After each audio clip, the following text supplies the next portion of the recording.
Hello and welcome to the second video review from wolfmansbytes.com. I'm Wolfman611 and today we'll be looking at the Microsoft Habu gaming mouse powered by Razer.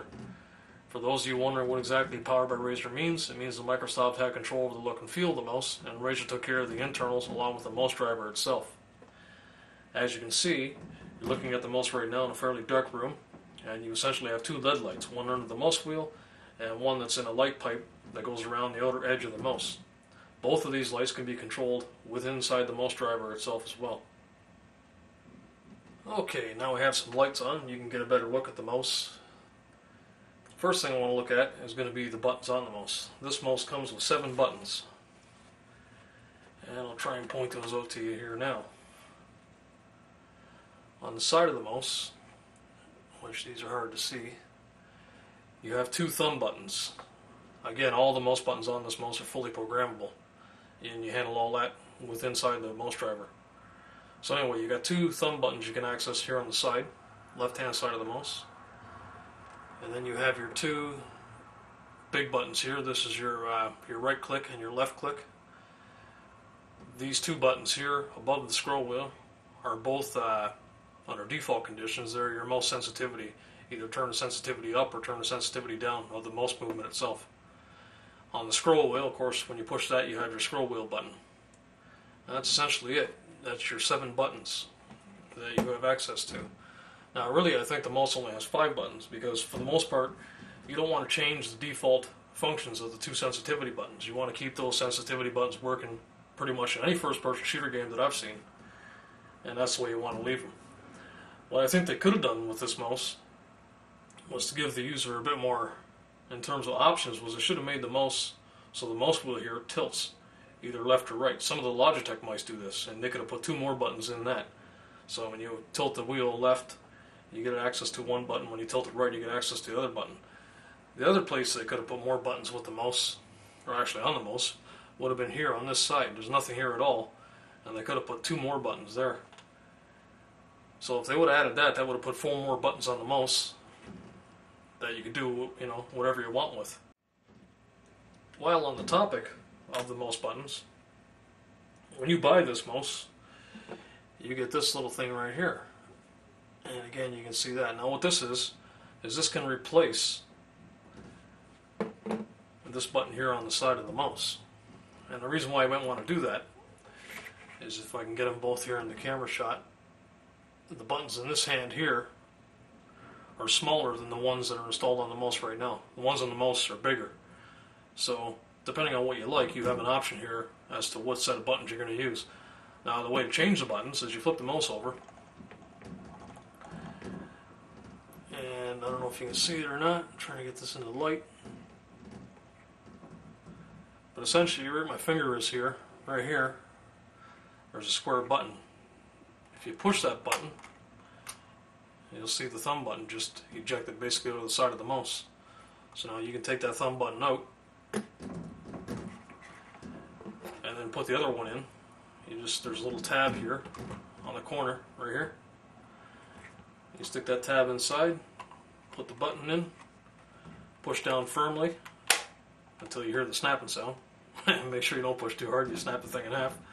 And there now you got your different button layout. Then buttons that are smaller and closer together. So depending on what type of person you are, at least you have an option here in terms of buttons as to what you can pick from.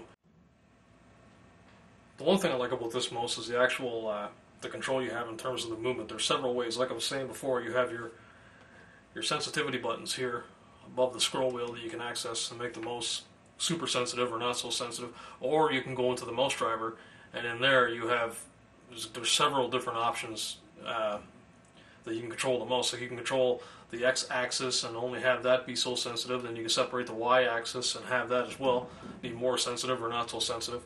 So there's a lot of options this mouse has. On top of that, you also have polling rates as to how fast the laser sensor gets pulled to pull the information in for the mouse. And you can go in there and mess with all that as well. So there's a ton of options to adjust the sensitivity of the mouse. Probably more so than most mice, I would think. But overall, they did a pretty good job. For a long time I used to use trackballs, and probably for the last 15 years I've been using just trackballs alone. I gave up on mice a long time ago. When I did that many years ago, you know, the mice they had the little balls in there with the little mechanical wheels that would go up against it, and it took forever to move the mouse, you know, from one side of the pad to the other, and that would maybe move your mouse cursor an inch on the screen. So you were constantly always picking the thing up. I didn't have the desk real estate to keep screwing around with the mouse. So it wasn't long after that I decided that it was time to get rid of that and go with the trackball, and that's just what I'm used to. I've used the trackball for so long, first-person shooters and all that, that's what I've been accustomed to. However, with this mouse here, for 99% of what I want to do, this mouse does it perfectly. Like I said, you have so many options in terms of sensitivity that you can pretty much adjust it to whatever you want. You can have it so that you can move it right across the mouse pad and your mouse cursor only moves an inch on the screen, or you can have it so that you move the mouse an inch and your cursor, you know, goes right full left all the way over to the full right side of the screen, the mouse cursor. So there's a lot you can do there. The one thing that I find where the mouse isn't so good is if you take a game like Battlefield 2 and you're inside one of the tanks, in order to spin the tank barrel around, you got to constantly pick the mouse, and this doesn't matter what sensitivity you got, but you got to constantly pick the mouse up and then scroll over to one side, then pick it up, reset the mouse, scroll over again. You might do this a couple times to actually get the tank barrel to do a 360-degree turn around the tank. That's a big thing, because in them games, you're constantly, especially if you're in a tank, you're constantly doing that. You're always looking for some guy sneaking up behind you or whatever the case may be. So that's the only complaint I have in terms of what's better, the trackball or this mouse. When you actually get outside of the tank and you're running around doing the run and gun stuff on your feet and stuff, I think this mouse here is as good as the trackball I had. The trackball I had was a Microsoft Trackball Explorer, 5-button trackball. That lasted for about 5 years, and I just recently started to have trouble with the one thumb button on it. It was starting to give out. So it was then that I started to decide to look around and see what was out there, and of course I couldn't find any trackballs that would replace the one I had. All the new ones out there seem to have the same amount of buttons that I want, but they're cordless. Or the ones that, and I don't like cordless things, I don't like things that run on batteries, so the mice that didn't, or I should say the trackballs that didn't have enough buttons had cords, and the trackball that had enough buttons was cordless. So I was screwed either way I looked at it. So it was time that I started looking at the mice, because the mice actually have enough buttons. And they're innovative. I mean, the fact that you can take Logitech mouse, for example, and have the scroll wheel tilt, you know, left to right and give you 2 extra buttons there, that's a pretty good idea. Hopefully Microsoft at some point in time will add that into this mouse here.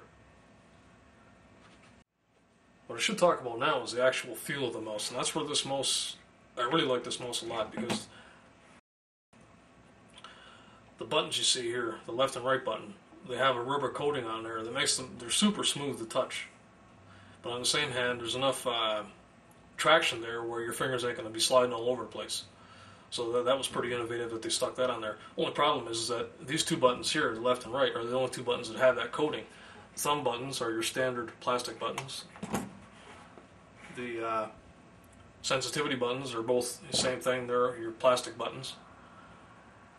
And actually the mouse wheel doesn't feel too bad. That's almost somewhat similar in terms of feel to the 2 buttons on either side of it. So that button there is fine. But the other ones are your standard plastic buttons. In terms of the mouse movement, it uses, which if you turn it over you can see it's got these Teflon pads.